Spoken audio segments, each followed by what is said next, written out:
Let me film everybody. I'm going to film.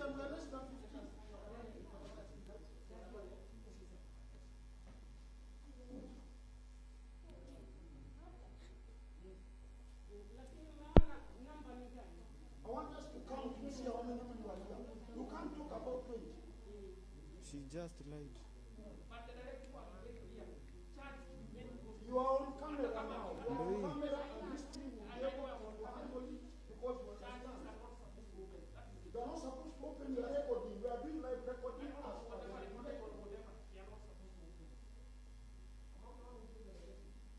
Okay, we will handle it because we are law abiding citizens. They are closing, but this thing will not end here.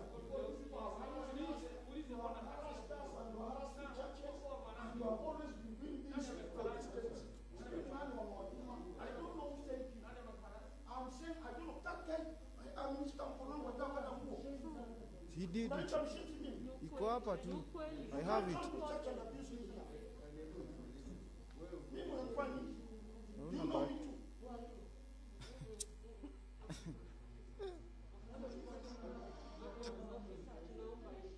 You can't come to church and nimeingia msikitini nikakuapiza. Nimeingia msikitini nikakutukana. Mbona nimeingia hapa kanisani tena Muislamu, anaingia kanisani. Anajua ni mwanadamu. I'm the senior pastor here and I will not allow you to come to church. Get out.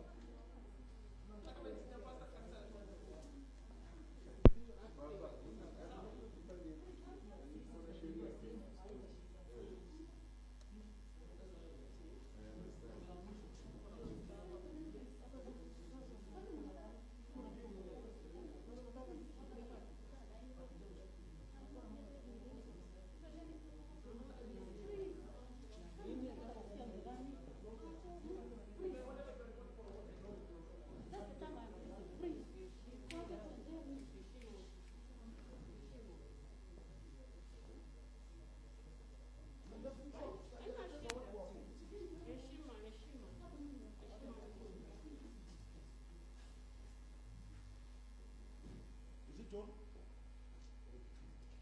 Let the whole world know what happened in Rongai. Let the whole world know.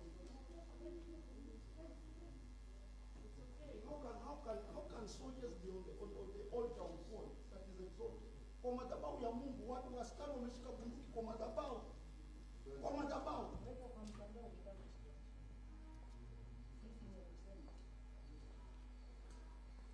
Madhabahu unaenda umedharau madhabahu kiasi cha kwamba mnafikiri mtu anaishi koroni na hao watu kwa sababu gani? Unaweza kukanyaga madhabahu ya Mungu na ufikirie mtaenda asubuhi. I can assure you, you will not go scot free. God will deal with you.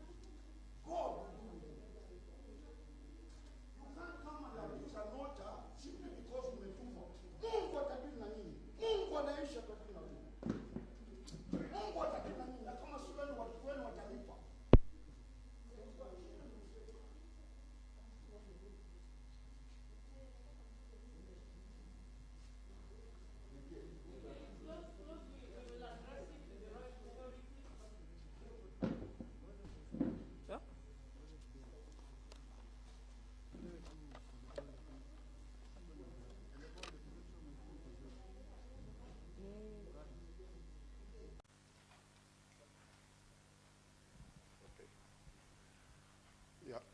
My name is Bishop Hudson Deda. I'm the National Chairman, Church and Clergy Association of Kenya. We are here today to stand in solidarity with JCC Ongata Rongai. We condemn in the strongest terms possible what happened here today. Most of us have seen the video that has gone viral. And this is the resident pastor who was preaching, who was harassed by the police from this altar. We want to know from those overzealous police whether we have two governments in Kenya, because we believe we have one government. And whether we have two governments belonging to police and the government of Kenya, we want to know. Because we have a communication from the government of Kenya allowing pastors to do a service with support team not exceeding 15. In this case, the pastor had only 12 of them in the church. We want to know, what did the pastor do wrong? We appeal to the CS Matiangi, a man we love so much. We love your work. We love your zeal. We are proud of you, to take action against those police officers, because the circular of the Interfaith Council has gone round and everybody has it. It has been communicated to every police station. It has been communicated to all OCPDs. We are so surprised why they have to come here and harass a pastor, and more so, the police sending away a pastor from the altar, and they take charge of the altar. What were they doing on the altar with guns? That is wrong. The altar is not for guns. It is for Bible. We want them to know that pastors are not criminals. A pastor is not a criminal. He's not armed. Why do you send 4 police officers armed to come and arrest a peaceful pastor who is not armed? A pastor should be summoned in case there is any wrongdoing. They should summon a pastor, and he will appear before anybody at the police station to answer to any charges. But in this case, it was even more serious, because they stopped a live broadcast where people are watching from outside, and people are wondering what has happened. And suddenly, instead of people seeing their pastor and listening to their pastor, they begin to see police moving around the altar. We demand an apology from those police officers. This was very wrong. I will let my colleague, Reverend Zola, who is the chairman of Embakasi Pastors Association, which is an affiliate of CCAK, to speak. I want to stand together with Reverend Marabu and the brethren members of this church to condemn what the police did today during a live broadcasting service from this altar. I want to let the police know that this is a holy place. The sanctuary, the altar is a holy place. Nobody is allowed to climb up here. If you have a problem with our pastor, summon him the way you summon the MPs. He's an honorable man of God. Summon him to the police station.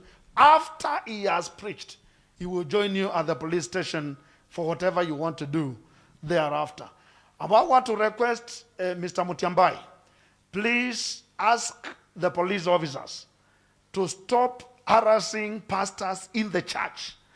If they have any issue with the church, let them wait for the pastor outside, but not inside. We were shocked to see 3 police officers with guns on top of the altar. What? They are not preachers?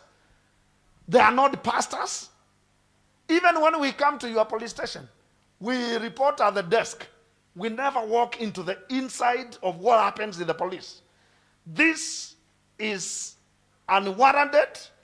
It is wrong. And I'm just asking the bishop after this, maybe we will pray that somehow, God will not punish those police officers or whoever sent them to the house of God. Even when CS Matiangi and the government of Kenya had allowed every church to do live broadcasting with 15 people, this church had only 12 people. So please just pray that somehow, I don't know, Bishop, somehow that God perhaps will have mercy on the police who stepped on this holy ground. So we request Mr. Mutiambai to give directives on how to handle a pastor when he is praying. Thank you.